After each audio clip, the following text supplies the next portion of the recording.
The reason I'm so callous about whether or not the squad is reelected or not is because they're literally an illusion. They're like a mirage. And whether or not they're elected or not makes zero difference. When David Sirota interviewed AOC, remember the question he brought up? One of the questions? He's like, you vote with Joe Biden something like 70 some odd percent of the time. What is the point even of the squad, of voting in the squad when they support NATO and Ukraine, when they support Israel? What's the point? They coming out and saying all these things now, stop the genocide, but when it got to the money, who supported that?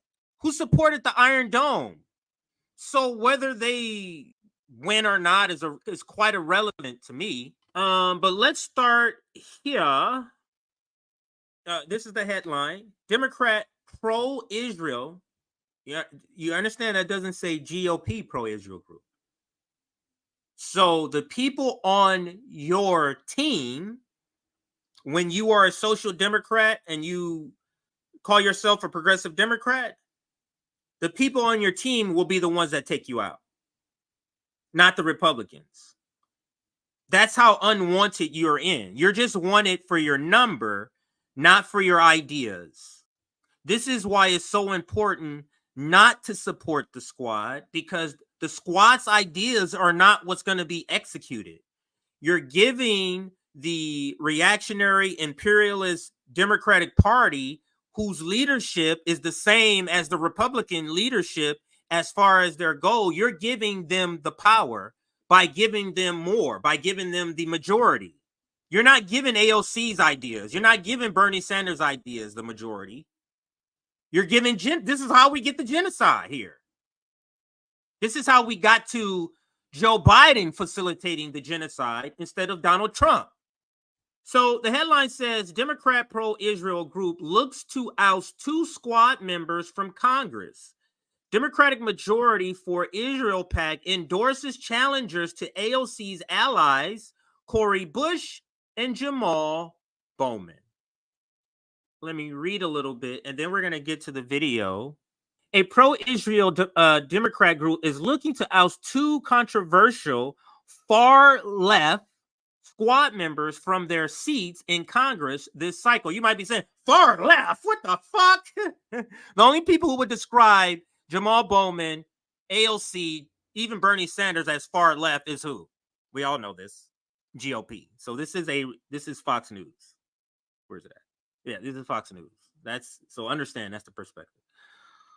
The Democratic majority for Israel PAC on Wednesday endorsed George Latimer, the Westchester County executive who is challenging Jamal Bowman of New York, and Wesley Bell, the progressive prosecuting attorney for St. Louis County, who is running against Cori Bush of Missouri, out in Nick's country, RBN Nick, I don't know if, in their upcoming primaries this summer.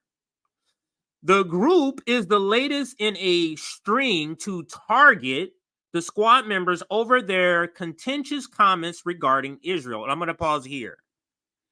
Now, this is where I always say, what are you getting for your support for Israel? What are you getting for selling out your supposed progressive values and supporting Israel?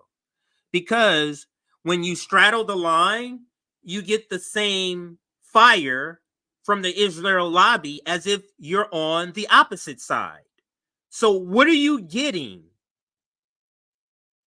for selling out Palestinians and supporting Israel, for example, Jamal Bowman? What are you getting for that? Because when you support them in your vote and you support them in the Iron Dome and you go out to Israel, Jamal Bowman, and you support them in your vote as far as financially. Anyway, let me continue to read.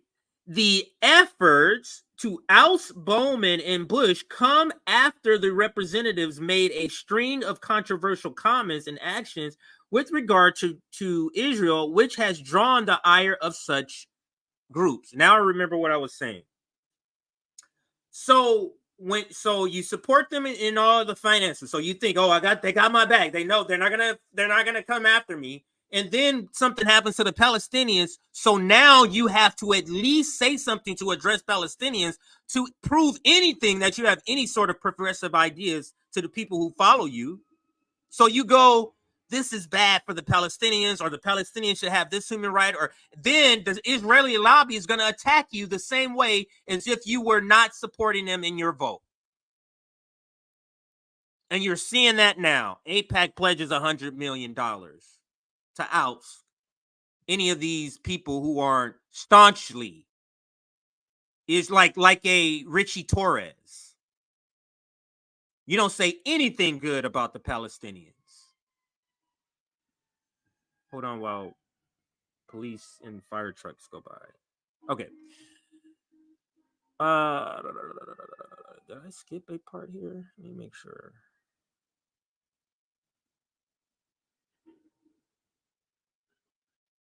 All right, let's start here. The group is the latest in a string of to target the squad members over the contentious comments regarding Israel. Last week, the Jewish Democratic Council of America also endorsed Bowman and Bush's opponents, which was the first time they supported challengers to House Democrats, the New York Post reported. The efforts to oust Bowman and Bush could come after the representatives made a string of controversial comments and actions with regards to Israel, which has drawn the ire of such groups. Following the Hamas terrorist group's bloody incursion into Israel on October 7th, Bush accused Israel of retaliating by targeting hospitals committing war crimes against Palestinians in Gaza, which they did. So Bush, and that's Cori Bush, said something that was the truth. That's what they're pointing out in this article. And here's the quote. We can't be silent about Israel's ethnic cleansing campaign. Babies dead, pregnant women dead, elderly dead, generations of family dead. Bush wrote in an October 29th post on X, just weeks after Hamas attacked Israel. Quote, millions of people in Gaza with nowhere to go being slaughtered. The U.S. must stop funding these atrocities against Palestinians, end quote. Bush also said the bipartisan vote to censure fellow squad member Rashida Tlaib for her anti-Israel rhetoric was outrageous in a heated speech on the House floor. Fellow squad member Bowman also has a history of anti-Israel rhetoric. The New York, do you mean the guy who went and did a trip out to Israel, the guy who voted for Iron Dome, the guy who almost got expelled from the DSA for selling out the Palestinians, that guy? Fellow squad member Bowman also has a history of anti-Israel rhetoric.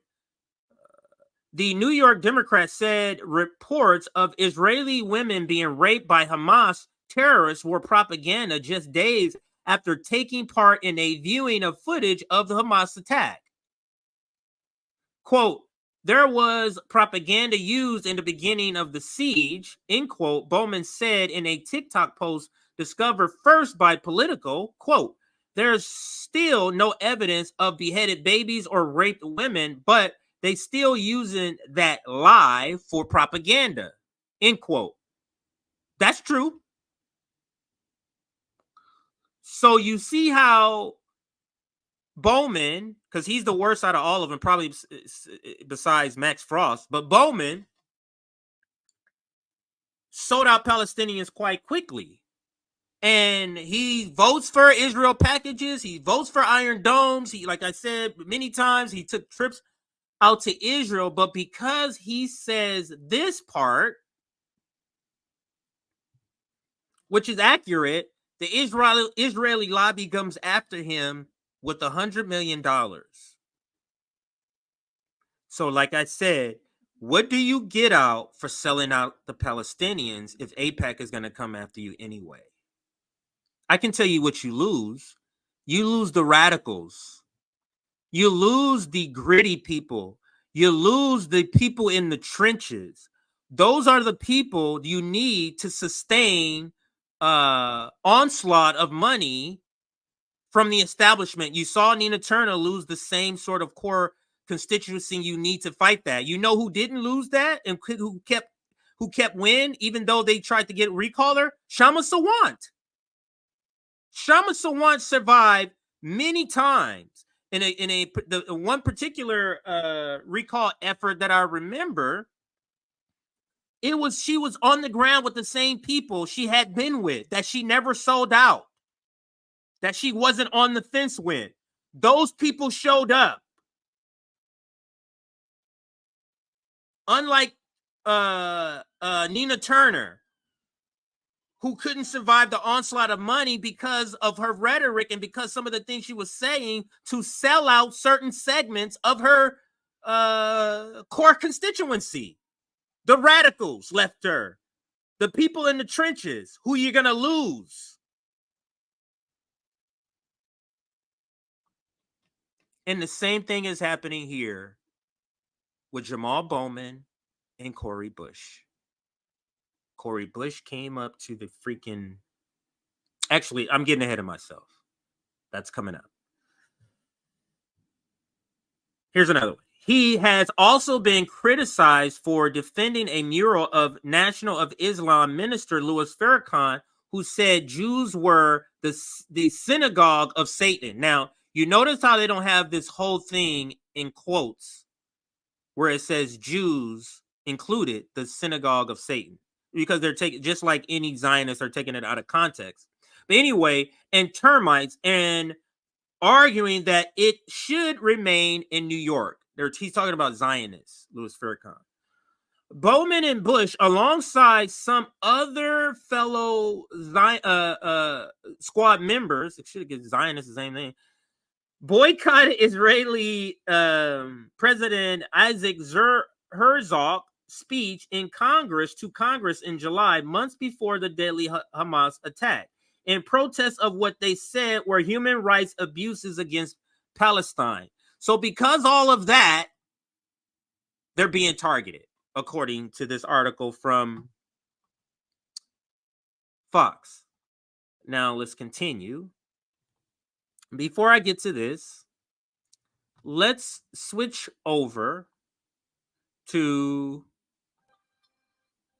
the video. This video here with Mike from the Humanist Report.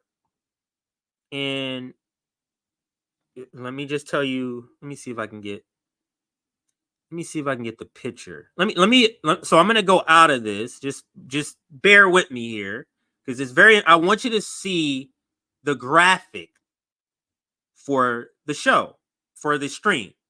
Now, you see it right here. I'm circling it here. You see the picture of Trump, the one right next to it. Now, you see what the graphic says. Let me blow it up a little bit.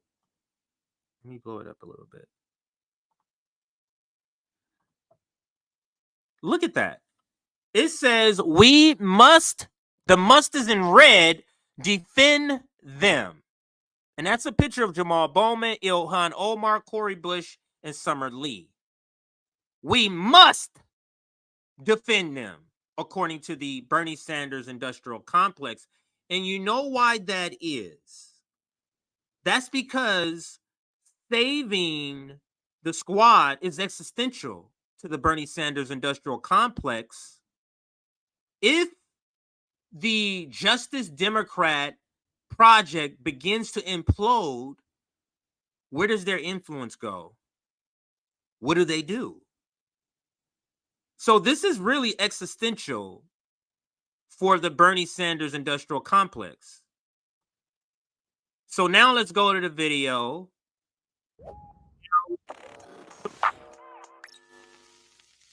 Well, it appears as if the $100 million that AIPAC is spending in Democratic primaries to defeat progressive members of Congress is paying off, because polls currently indicate that the squad is about to be cut in half if these polls hold true. When it comes to Cori Bush, she is facing off against Wesley Bell in Missouri's 1st congressional district, and according to a February poll conducted by Remington Research Group, Bush is trailing Bell by 22 points. Bell actually abandoned his Senate campaign against Republican Josh Hawley in favor of challenging Bush instead, and immediately boasted about pulling in $600,000 in campaign donations, surpassing Bush in fundraising almost immediately. And most recently, he touted endorsements that he's received from the Democratic Majority for Israel PAC, who's as eager to oust Bush as AIPAC is. He also was endorsed by AIPAC as well, of course. Now, when it comes to Jamal Bowman, who's currently facing off against George Latimer in New York's 16th congressional district, a poll conducted by Mark Mellman of DMFI found that Bowman is trailing Latimer by 17 points. AIPAC not only recruited Latimer to run against Bowman, but they've also contributed $600,000 to his campaign and endorsed him.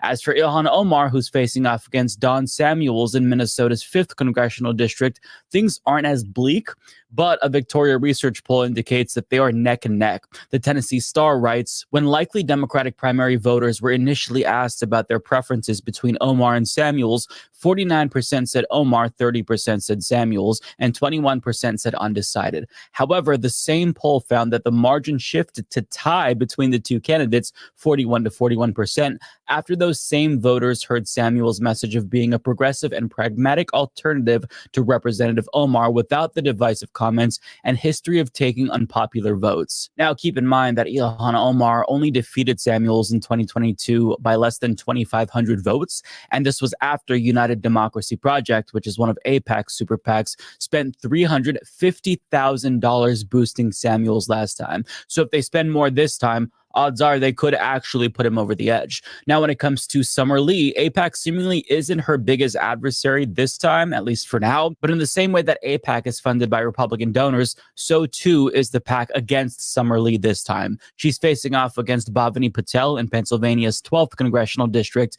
And while I haven't seen polling, there's still cause for concern. First and foremost, a poll conducted in October by Embold Research found that Summer Lee had a net negative approval rating of -5 in a survey, including 57% of respondents that were Democratic or leaned Democrat. Now, this is especially concerning for the fact that she only won her primary by less than 1,000 votes last time, but it was still impressive nonetheless, considering the amount of money that was spent against her by groups like AIPAC and DMFI. But this time, as Jewish Insider reports, they're actually not getting involved in this race, even though they recruited Patel to run against her. Now, the reason why they're not getting involved is because they really don't have to this time. They report, quote, AIPAC Super PAC spent more than $2 million on anti-Lee ads in her 2022 primary against Irwin, that was her opponent last time, and Democratic Majority for Israel PAC added another nearly $500,000. So far, neither group has spent money on the race or even endorsed Patel. The only outside group spending big on Patel's behalf is Moderate PAC, a super PAC funded by Republican investor Jeffrey Yass, which has so far pledged $570,000 in the race. Now, we'll come back to Moderate PAC in a moment, but Jeff Yass is a figure that would even be controversial in Israel because this is the Republican who is a Netanyahu ally that literally helped to fund his judicial coup attempt, which is deeply, deeply unpopular among the Israeli public. As for Moderate PAC, Akila Lacey of The Intercept reports that it launched in January of 2023 to target progressives in Democratic primaries with Republican money, specifically money from Jeffrey Yass, who could be Trump's Treasury Secretary if he wins in 2024. In fact, he's likely to be Trump's Treasury Secretary if Trump wins. Yet, Moderate PAC... So we're going to pause it here. He's pretty much set the foundation about where each of these people, I'm going to take this down, go back to Twitter so I can just give you the headline as far as where the two that are in the worst position, which is Jamal Bowman and Cori Bush. Now, let's get to the headline to show you that. And he kind of went over it, but here's AIPAC back primary challenger leads Cori Bush by 22 points. And then here, poll squads New York rep Bowman down 17 points to challenger backed by pro-Israel group.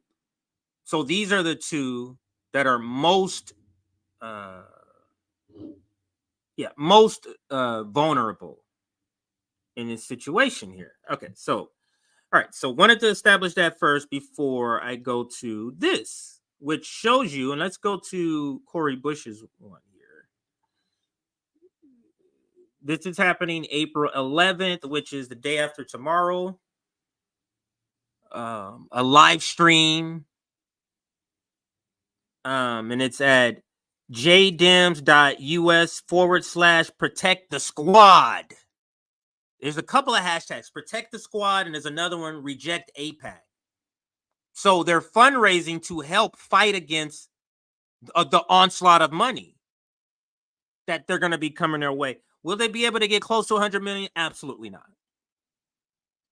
And this is the tweet from Cori Bush. Far-right billionaires are trying to buy their way into power through Democratic primaries attacking our movement.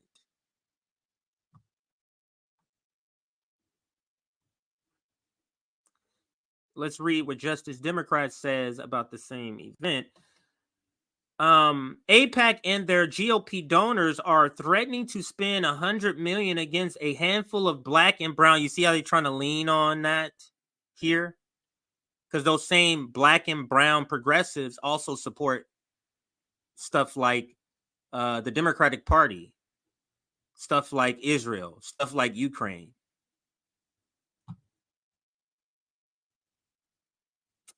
Because they threaten their power in the Democratic Party. That's not at all what they do. They're getting them out because they're not staunch supporters of Israel. That's why. Or at least they are, but they also give lip service to Palestinians, which is not acceptable to the Zionists. It's just not acceptable. But let's look at the two who are most vulnerable. And let's look at and say, are they worth saving? Now, Cori Bush, out of all of them, I think she was the most genuine, actually real activist. The problem is when she got to Washington, D.C., she teamed up with these clowns you see next to her who don't have the same pedigree as Cori Bush. And she chose to befriend them, to be in community with them.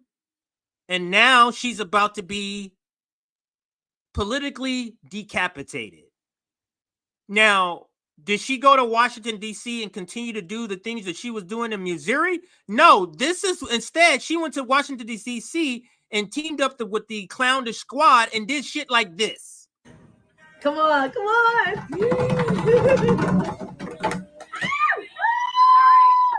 Okay. Y'all ready? Yeah. Okay, y'all open it with me. Okay. She gonna cry. No.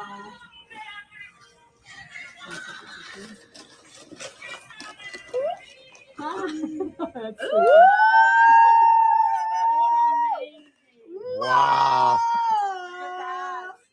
Look at that powerful. That's powerful.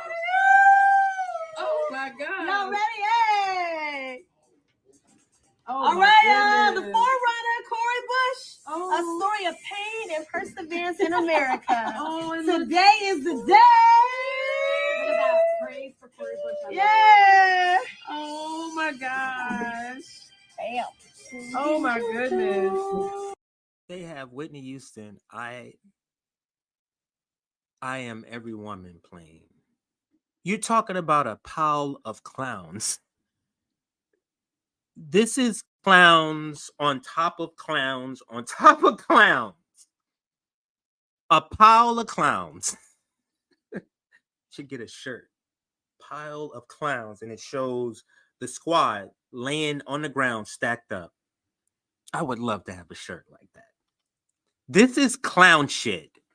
And this is the type of shit you do when you're not connected to the same activist pedigree that brought you here, Cori Bush. This is the type of shit you do. Now, I can't keep hearing the I Am Every Woman. Maybe if I'll take the sound out a little bit, because I can't listen to that again. She's a Renaissance woman, perfect song. I'm every woman. It's all in me. Just gouge my ears out. Oh God! Keep those in your books. Congratulations!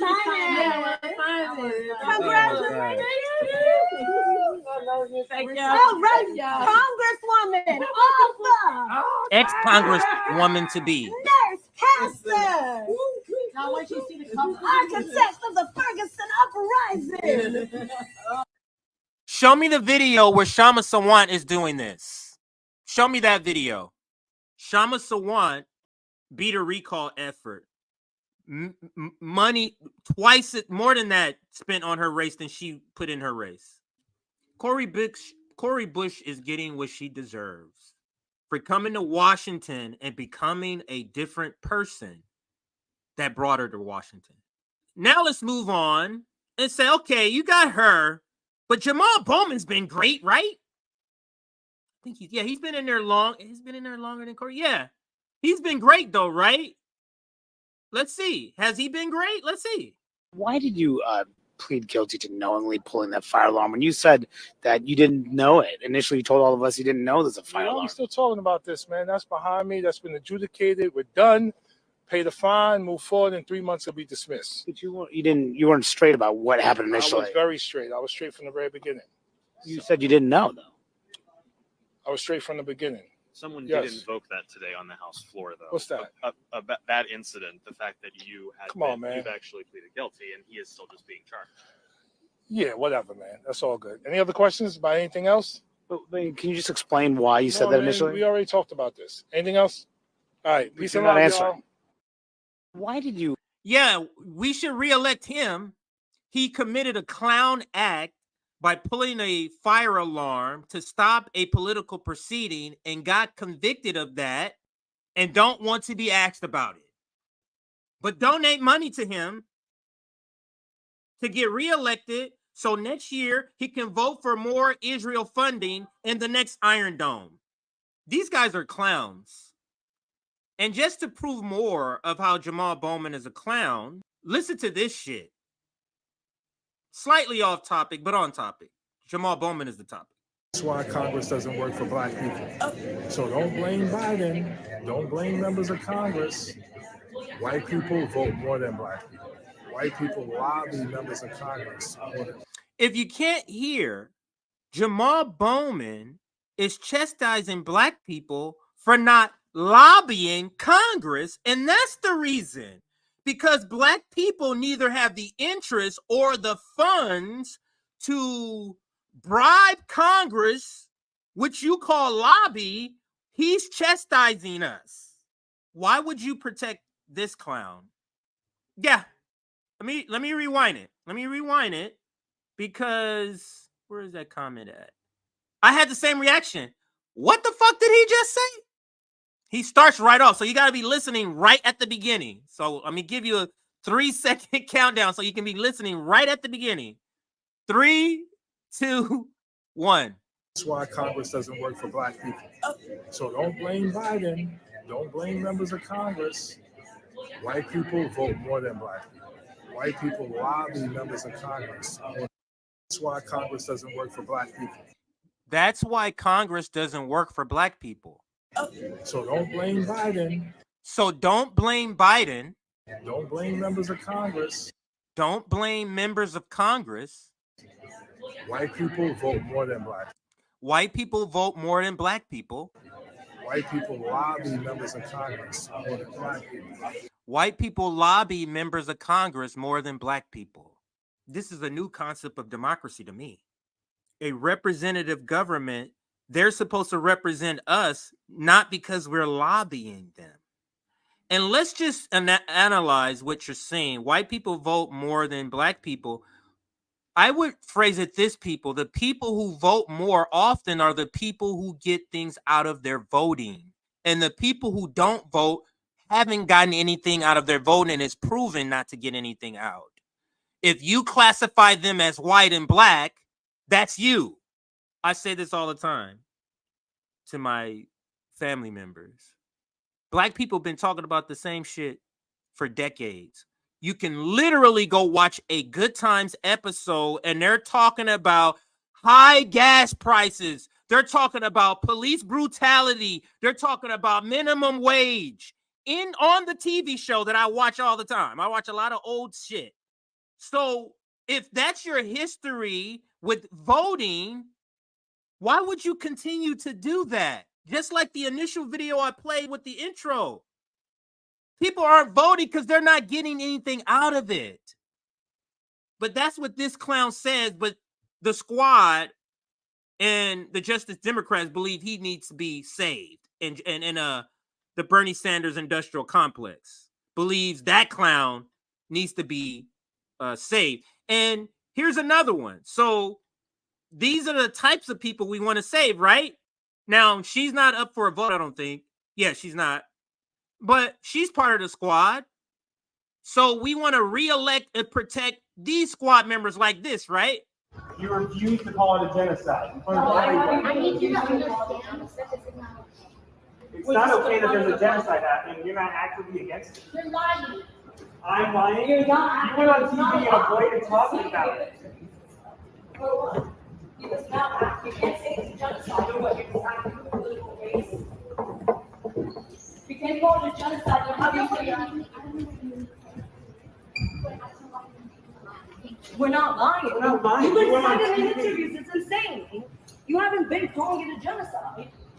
Don't tell me I'm lying. Then just say it's a genocide. Just say it. Over 30,000 people are dead, AOC. You can't just say it for once. Just say the word. That's it. That's all we want you to say. Or you're not angry about people confronting you publicly. You can't call it genocide. Over 30,000 people are dying. Stop. Okay? Stop. We're not doing anything. We're just talking to an elected public official. That's all we're doing. That's it. Cut it, and you're going to cut this, and you're going to clip this so that it's completely out of context. I already said that it was, and y'all are just going to pretend that it wasn't over and over again. It's fucked up, man. And you're not helping these people, and you're not helping them. You refuse to. You're not helping them. Yeah, we should re-elect these clowns.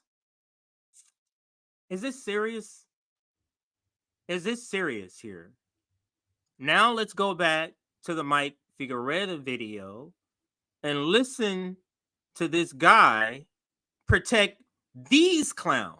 So, or try to sell us on we should be protecting these clowns. So let's continue with Mike. I'm going to move it forward to the part where it almost became the intro. Before I found that other shit, the other videos that I did use, this was going to be the intro. Yeah, this is going to be, I'll let a little bit of Jamal Bowman speaking. This is going to be the intro. So I'll start it here. I'm going to let a good amount play.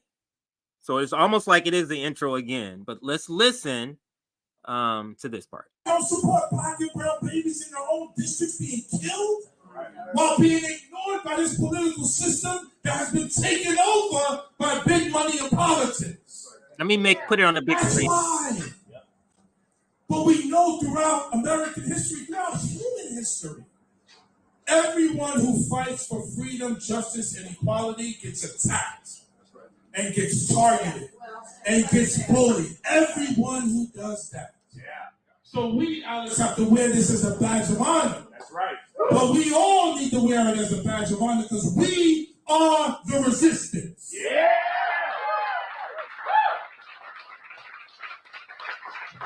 In Star Wars, we Luke Skywalker in there. We the Jedis fighting back against this oppressive system. He must be protected.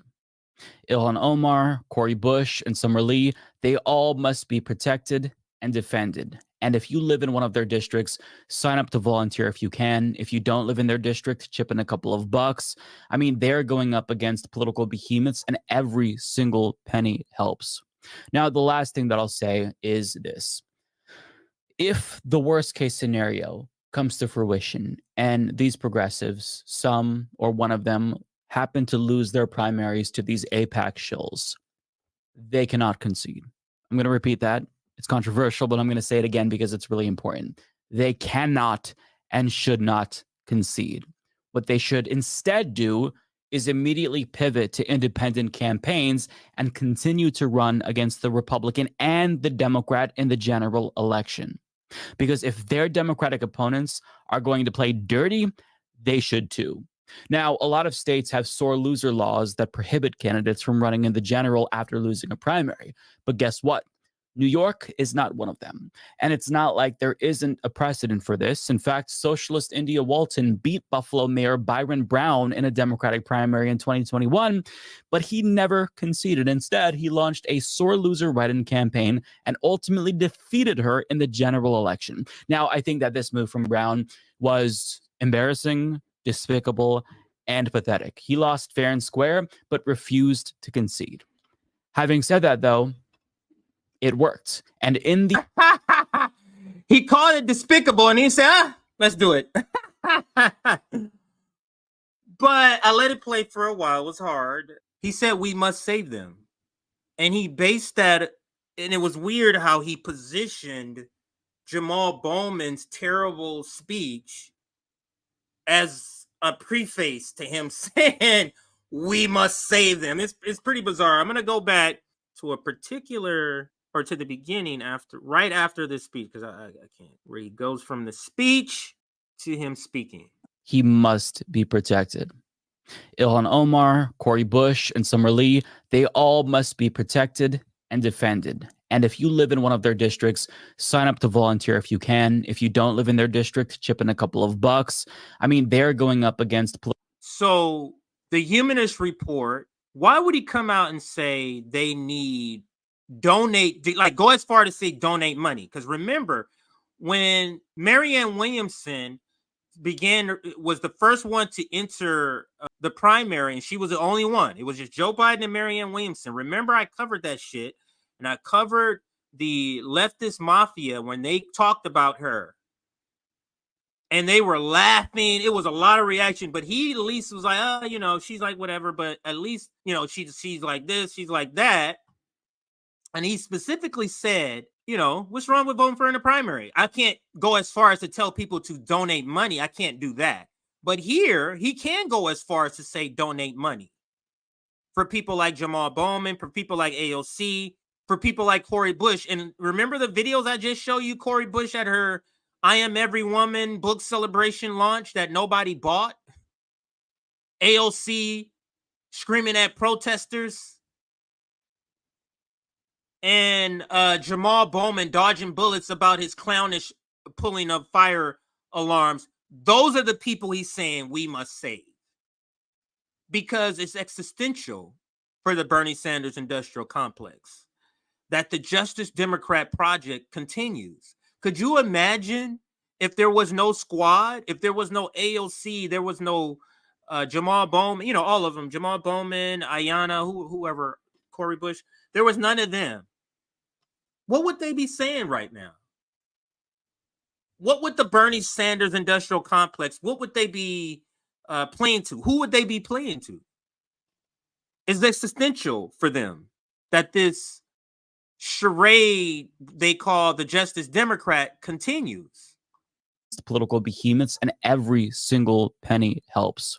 Now, the last thing that I'll say is this. If the worst case scenario comes to fruition and these progressives, some or one of them, happen to lose their primaries to these AIPAC shills, they cannot concede. I'm going to repeat that. It's controversial, but I'm going to say it again because it's really important. They cannot and should not concede. What they should instead do is immediately pivot to independent campaigns and continue to run against the Republican and the Democrat in the general election. Because if their Democratic opponents are going to play dirty, they should too. Now, a lot of states have sore loser laws that prohibit candidates from running in the general after losing a primary. But guess what? New York is not one of them. And it's not like there isn't a precedent for this. In fact, socialist India Walton beat Buffalo Mayor Byron Brown in a Democratic primary in 2021, but he never conceded. Instead, he launched a sore loser write-in campaign and ultimately defeated her in the general election. Now, I think that this move from Brown was embarrassing, despicable, and pathetic. He lost fair and square, but refused to concede. Having said that, though, it worked. And in the event Jamal Bowman, for example, were to lose, it would not be a fair and square loss. These progressives are competing against Democrats with millions of dollars in GOP donor money, while they're just raising money exclusively through small grassroots donors. That is not an even playing field. They're not just at a disadvantage. That is a rigged political system where elites can effectively tip the scales in whatever direction they want. That's not democracy, that's oligarchy. So it cannot, I repeat, cannot be tolerated. So with that being said, don't concede. You run as an independent and see this election through to the end. That's what I would do if I were Jamal Bowman. Now, New York is the only state without sore loser laws, as far as I know. So what should the other progressives do? Say Cori Bush, for example. What should she do if she loses? Well, she has a lot of roots to the community, right? So she should recruit a different progressive to run a write-in campaign, specifically with the goal of winning. But if they can't win and they end up spoiling it for the AIPAC shill, too bad. Then you just work on getting that Republican out later, because these are deep blue districts. So it's okay to say fuck the lesser of two evil here and elect a conservative, but the same people, when people say fuck, say the same thing to the contest between Biden and Trump, progressives that can't do that. They can't stomach that part. This is essentially what he's saying here. He just said, if this strategy elects the GOP, we'll just get him out the next go round. That's what they're willing to do. Why not just run as an independent from the beginning? Why not just not run as a Democratic operative from the beginning?